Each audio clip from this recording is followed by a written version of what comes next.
Hey Copper Nerds, if I'm honest, something that I've always thought would be really fun for a career, other than what it is that I do now, is being a museum curator. I don't know why I think that'd be so much fun, but I do. I think it would be fun to be responsible for and care for a bunch of important historic artifacts, and then it came to me, we're all curators of our collections, and I don't think we talk about it enough. So let's get into it.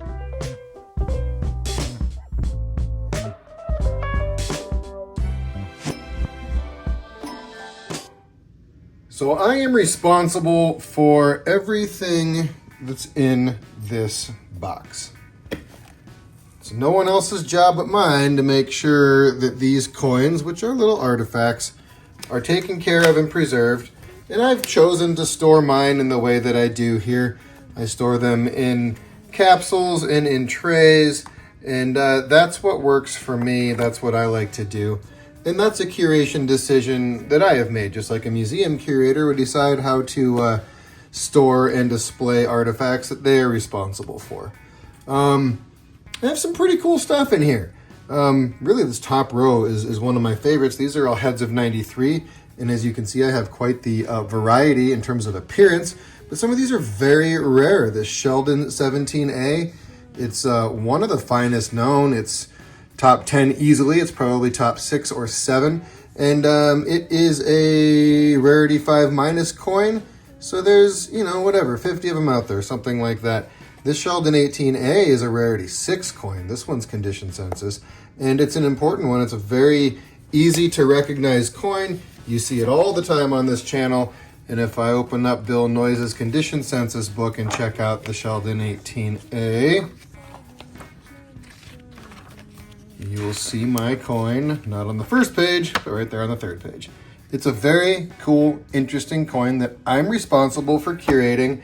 It's had some very notable previous owners, including Peter Boisvert got this from the King of Prussia show. It went to David Palmer, Jack Wadlington, Chris McCauley and Bob Grellman had it for a bit. It was Chuck Heck's coin. Doug Bird had it. Scott Moore to myself. I mean, it is a historically significant item that I am responsible for taking care of and maintaining. Someone had waxed this coin at one point, and I'm not going to disturb that. And I think it's good. It's good for that particular coin. Honestly, this one could probably use wax too, if we're being honest. But that's the decision that I have to make. Do I want to have these coins are both waxed? And we're going to talk about this one in a little bit in detail. But I have to make that decision. Did this coin benefit from being waxed? Once you put wax on, it's hard to wax it off, Mr. Miyagi. This one needed waxed, and you're going to see a lot about this coin in this video, because really this is an introduction for a case study, which is this coin. But I have to make those decisions as the curator. This one has a blundered edge. It has really got nothing to look at on these surfaces, but it had some damage to it that exposed some raw copper.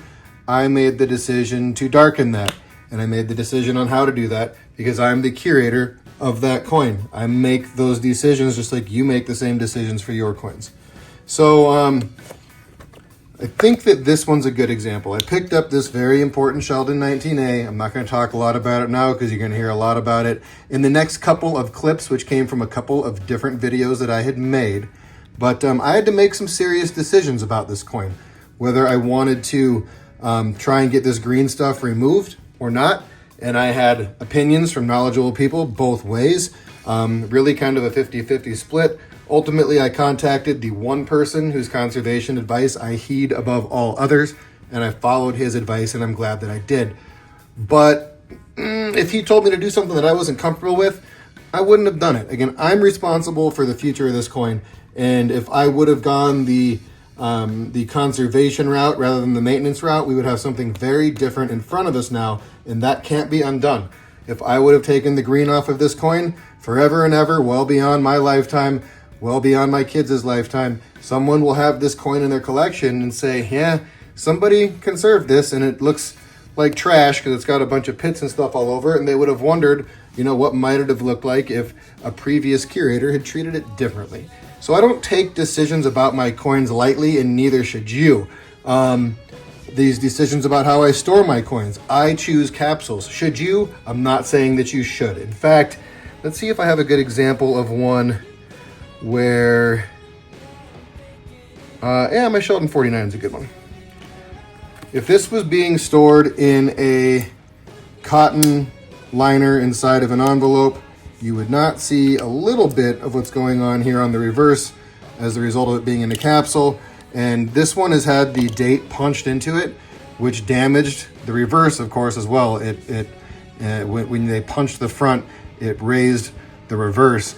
And with that being in a capsule, you'll see a shiny spot right there that rubs against the bottom of the capsule when it's sitting around in this tray and getting carried around in this box. And if I had instead stored this in cotton, really having a hard time showing up. There it is. See that shiny spot right there? If I had been storing this coin in cotton instead of in a capsule, you would not have that toning that is worn off due to my decision to store my coins in capsules. Capsules are not perfect. They're very good for handling and for letting other people handle your coins in your collection, but there's definitely some negatives you've got to keep in mind. I carefully monitor what the foam rings are doing. Is it possible those will degrade and cause damage to the coin? It is. So I have to be very careful. I have to monitor, and I have to, own the fact that I've decided to store these coins in capsules rather than in a cotton liner and envelope. Like this, which is how most EAC folks store their coins, is inside of cotton and paper. So every decision you make about your collection is a decision that you're making as the curator of your collection and should not be taken lightly. So again, I think we should jump into a quick case study about the Sheldon 19A. I was faced with some decisions and some responsibility, and I had to make a decision, and it was my decision alone to make, and I have to live with the results of those decisions. And I'm very happy with the decision that I made, but many others would have done something different. In fact, the majority of people who I put the question out to in the large sense group would have done something different. They would have removed this green, and I think the results would have been disastrous. But that wasn't their decision to make, and it wasn't my mentor's decision to make. It was my decision to make as the curator, and I want to make sure that we talk about the responsibility that we have to these coins and to these collections truly no differently than the curator of a museum. It's just that the scope and scale and value of what we're dealing with is perhaps much smaller, but I have some significant coins here, not as significant as in some other significant important collections like, we've talked a lot about the Dan Holmes collection. I'm not sitting there trying to make sure that I'm not screwing up the finest known Sheldon 40, but I am responsible for making sure that this coin, which is one of probably 25 that exist, that I'm taking care of it and preserving it for future generations. And so far, so good. It's holding up well. And in fact, it might look a little bit better than when I got it, because it had a little bit of impairment to the wax that's on the coin that I have addressed and taken care of through careful maintenance and conservation. But let's jump into that case study, and then I'll catch up with you at the end. This is a very tough one for me to wrap my head around what to do with. I'm going to spend some time looking about it, thinking about it. I'm not going to jump in and pull this shallow verdigris off yet. All we're going to end up with, if I do, is a black coin. Now the ethical dilemma is, do I allow this green stuff to remain on the coin and potentially make it worse or not? And there's really not a simple solution there.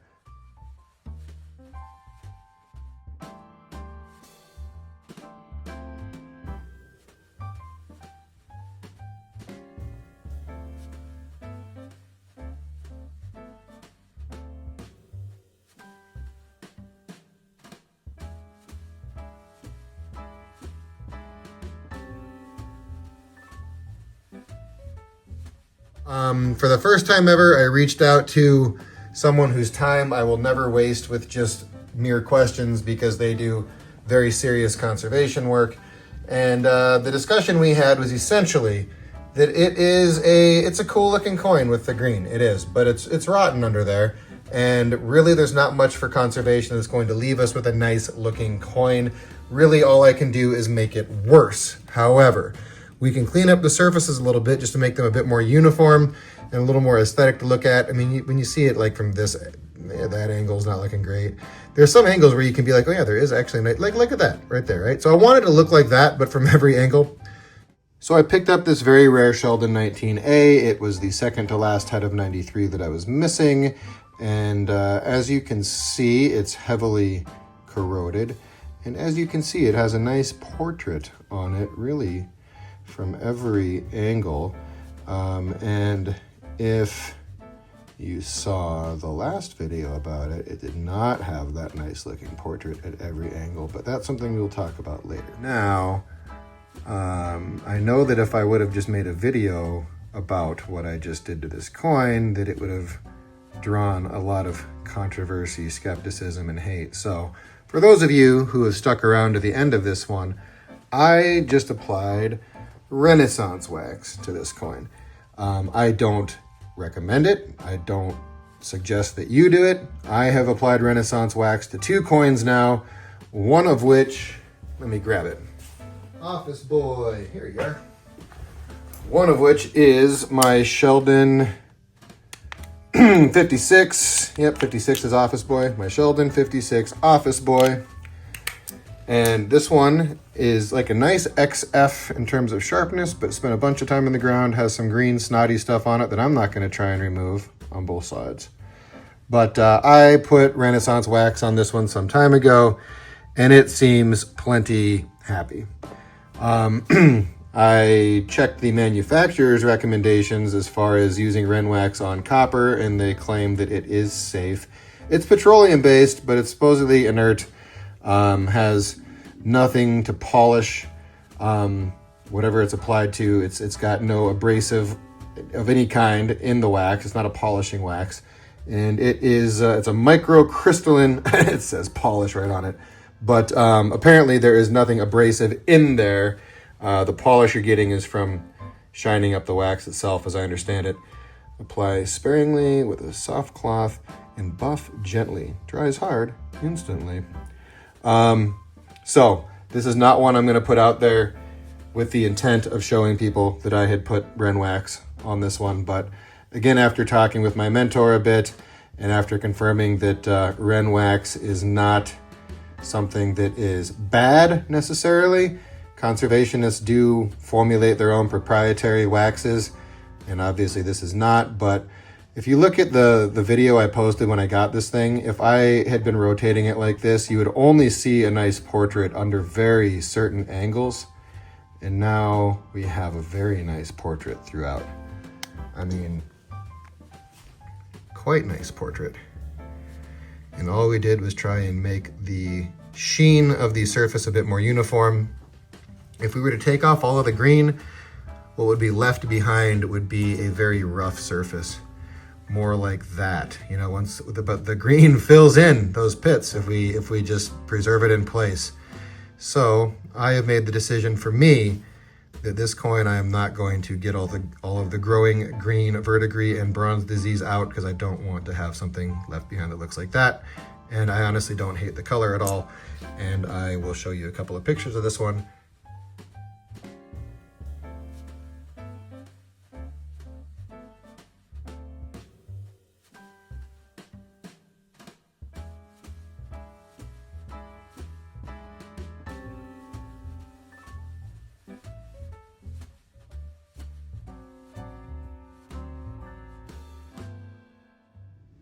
So that was our case study.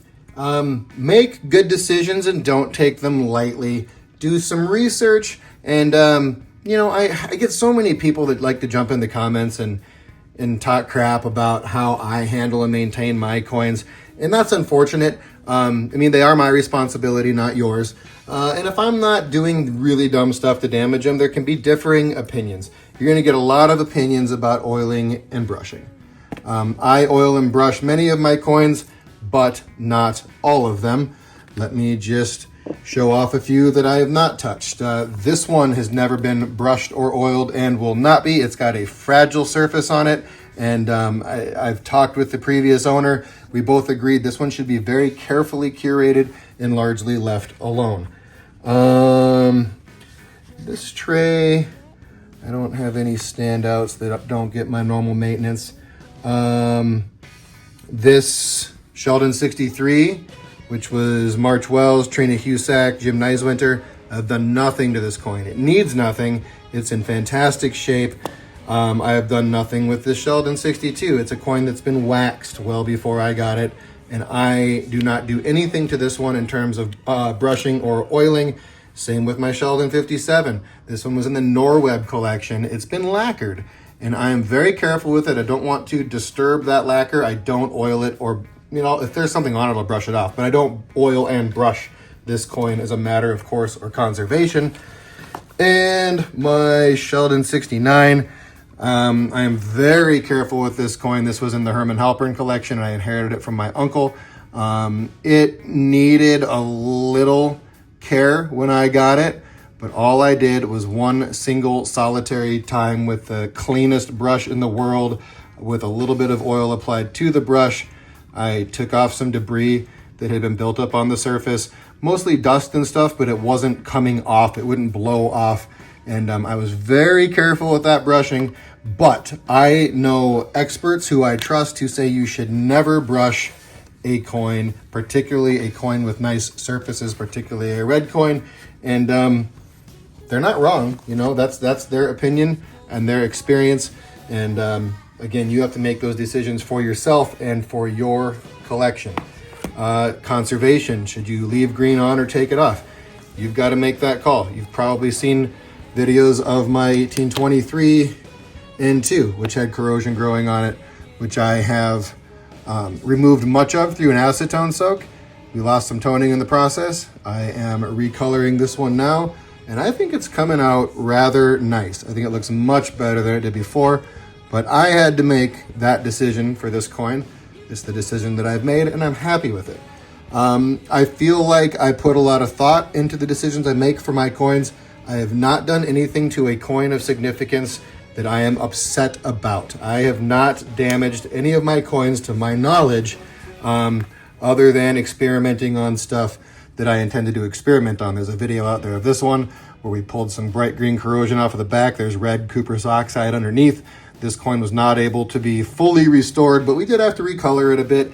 It had been cleaned before I got it as well. I'm happy with how this came out, but I would have not done that kind of experimentation on like a Rarity 5 or Rarity 6 1794.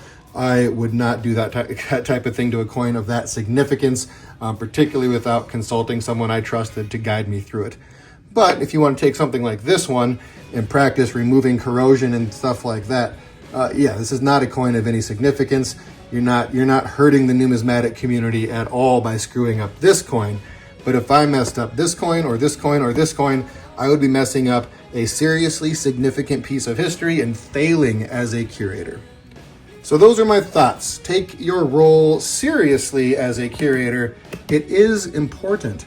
These coins have survived hundreds of years through careful curation by careful, prudent owners, and that's what we should all strive to be. Hit me up in the comments. I will catch you on the next one. Peace.